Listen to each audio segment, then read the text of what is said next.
can't hold back no more. You feel me? I gotta come real. I gotta come with the truth. Hey everybody, welcome and welcome back to my channel. If you don't know me, my name is Ivy and I'm the host and the creator of Sinem, and especially in the current form that it is taken as the archives. And today's video, if you couldn't tell by the title or the thumbnail or my track record of failure, that this is going to be a video talking about the mistakes that I made trying to become a full-time professional tarot reader, making it a career. Like, I put this all in air quotes because I mean, really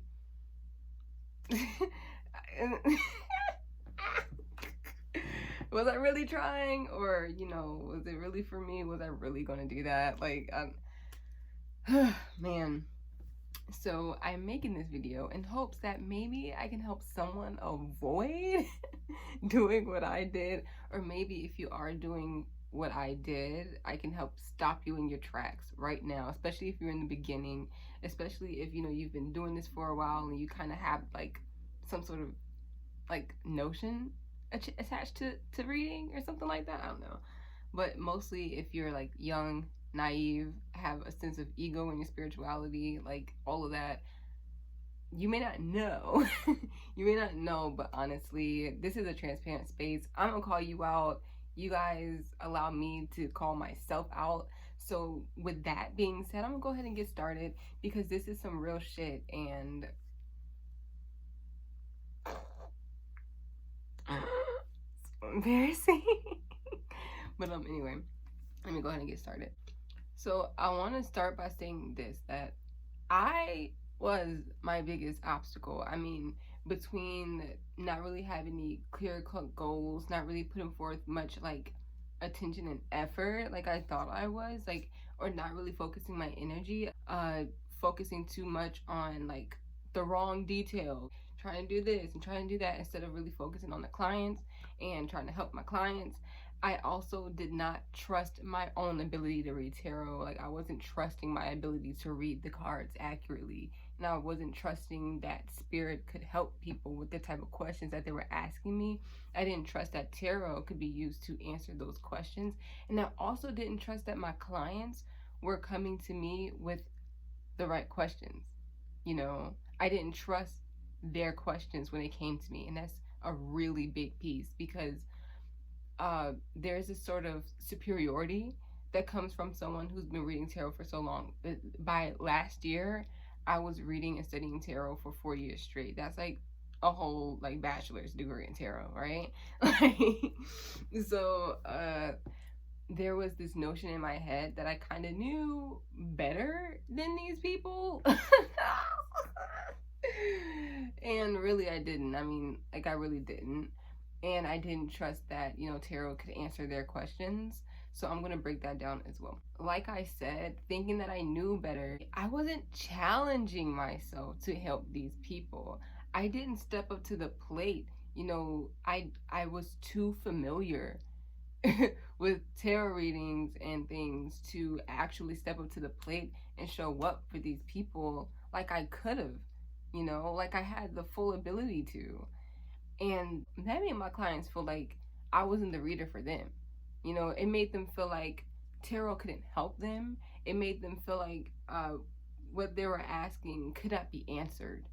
It made it seem like they were being high maintenance, almost that their mind was too deep, things like that. It made them feel bad to be like a reader, someone who's presenting themselves as enlightened, or someone who's presenting themselves as anointed, connected to spirit.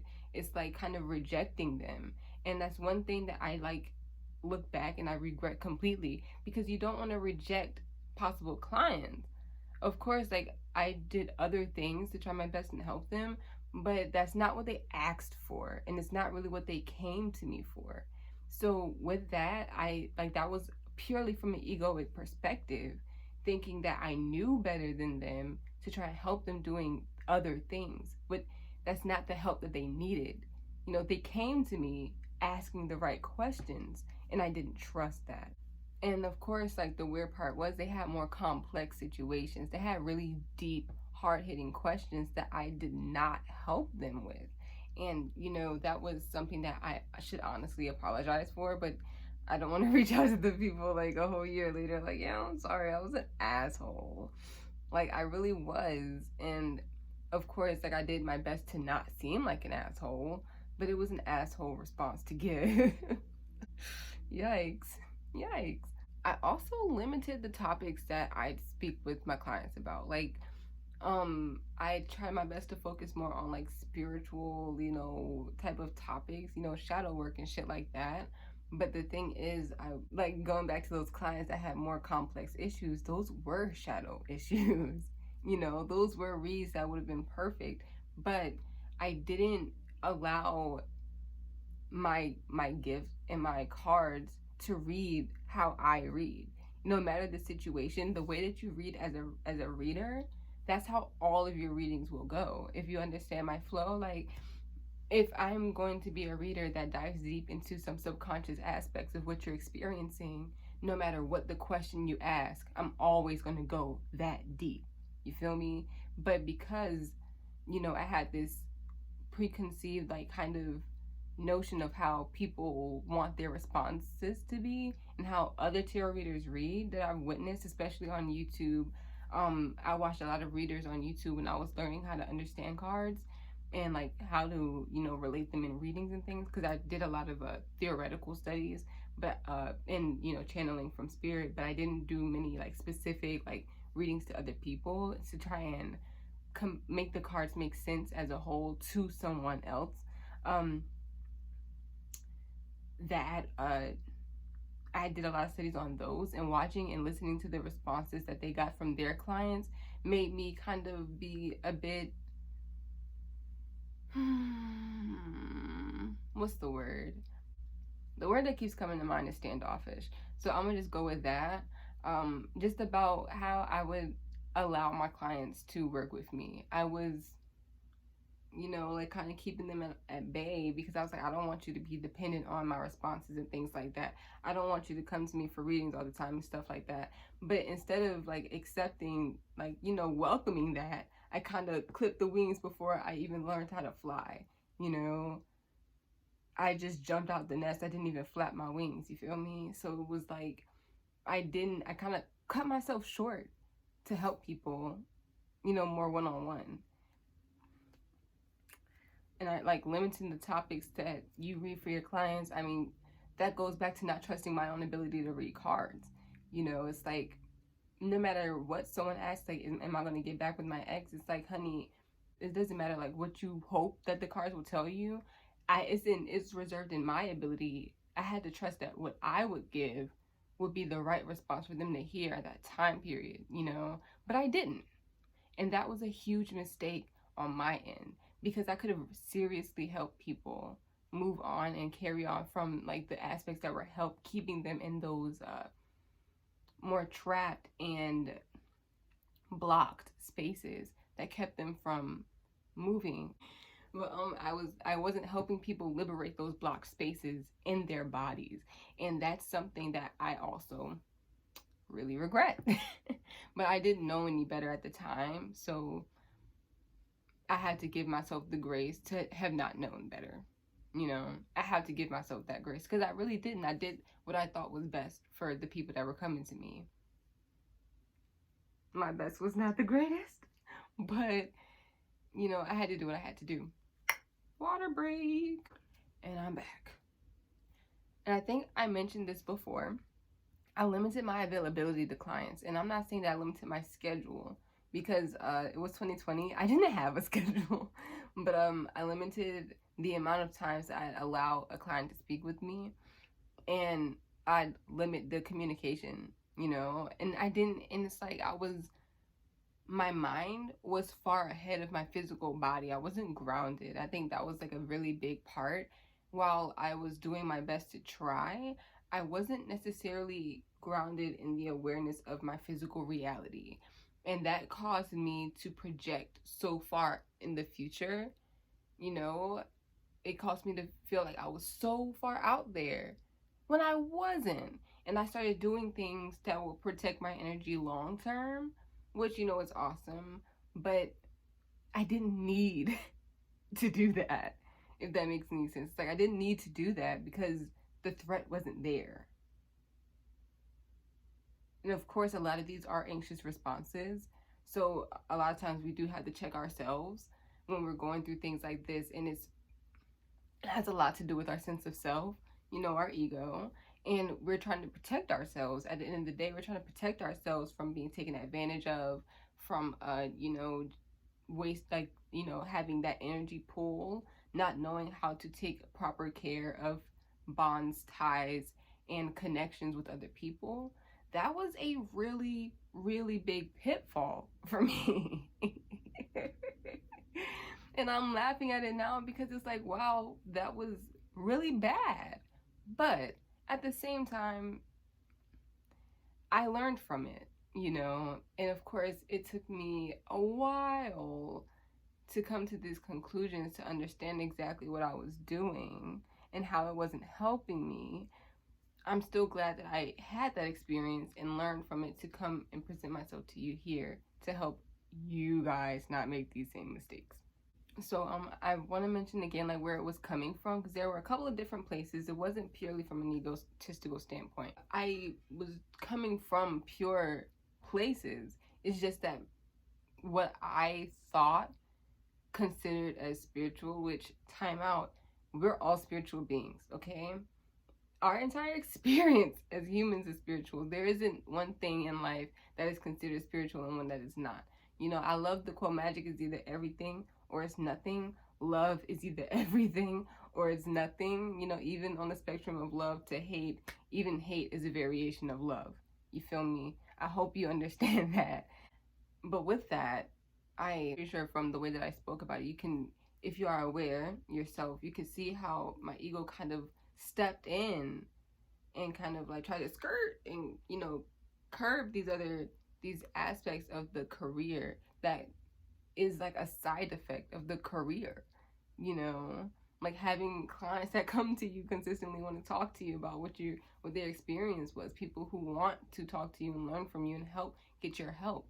Now, of course, recently I have, been doing readings again, and I have not been doing what I have used to do, but of course I also am not advertising myself as a reader anymore. Of course, if you do want to reach out and get a reading from me, you can, because I'm not closed off to doing readings for people who need it and who crave that, who need that. And if you want me as your reader, of course, reach out. I will do my best to help you. Of course, always and forever. That's just who I am. Of course, if you have any questions about that, you can message me in my DMs on Instagram or Twitter. You can message me on my website. That is also a thing. And I think I have my email somewhere on my channel, and you can reach out to me via email as well at ivesnosaint@gmail.com. The biggest thing that I was doing when it came to tarot reading, I was gatekeeping the spirituality, okay? I was not necessarily like trying to keep people out. I was trying to keep topics out. I was trying to keep, these very human aspects of our spiritual experience, well, our human experience. I was keeping humanity out of spirituality. And that's so weird to, put it in that way, but I was. For someone to be like, am I ever going to be a better person? Just like, or that is a question that I actually have. It's like, will I become a better person? I'm like, yeah, if you want to, like, but like I wasn't, the cards would have been able to tell them, what they would have to do in order to improve in that way that they think, or like to break down their own thought processes and help them understand what makes them feel that way, to help them feel seen, understood, and taken care of, as a client, as a person.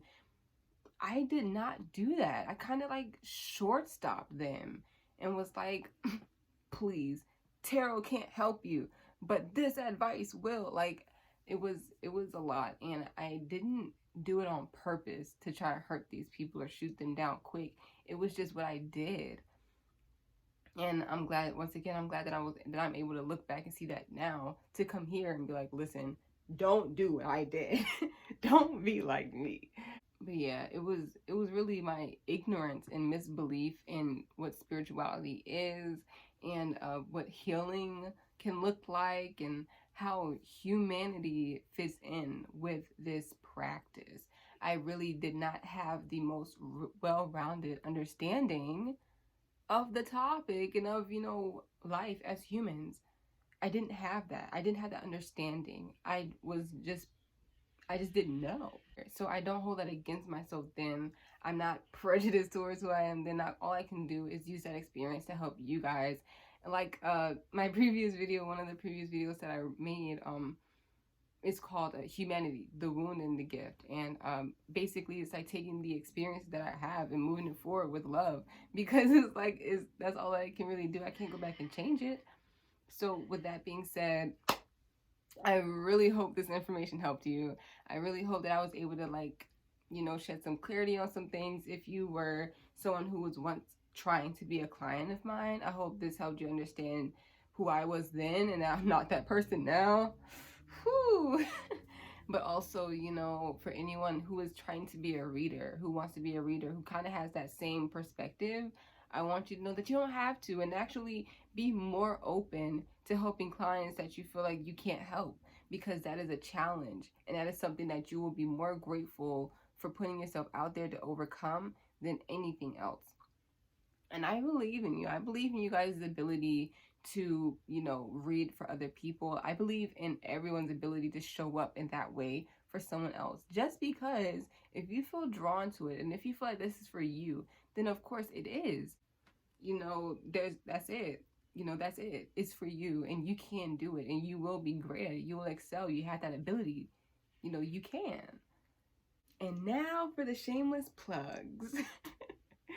So, once again, my name's Ivy. If you forgot from the beginning of the video, you can definitely subscribe to my channel if you want more videos like this explaining how I was kind of fucking up, or if you see anything else on my channel that was interesting to you. I have way more content to come, so please stay tuned. I hope that you really do find what you're looking for, and I hope that you're able to overcome the challenges that step to your feet, because I know that you have the ability to. Of course, if you like to learn from me further, I do offer services where I help people read cards, not necessarily reading and learning tarot anymore, but more so focusing on the actual divination aspect, going into channel and learning like that. I help and offer my services and offer my knowledge and experience to help people do that, to go into channel the way that I do, or in their own way from my experience doing it. If you're interested in that, just give me, a message on Instagram or my email address, and I'll get back to you as soon as I can. But I think that's it. So, bless your heart. Thank you so much for being here. Thanks for coming. Thanks for watching. I hope this helped you once again. Please come back. You will not regret it. Bye.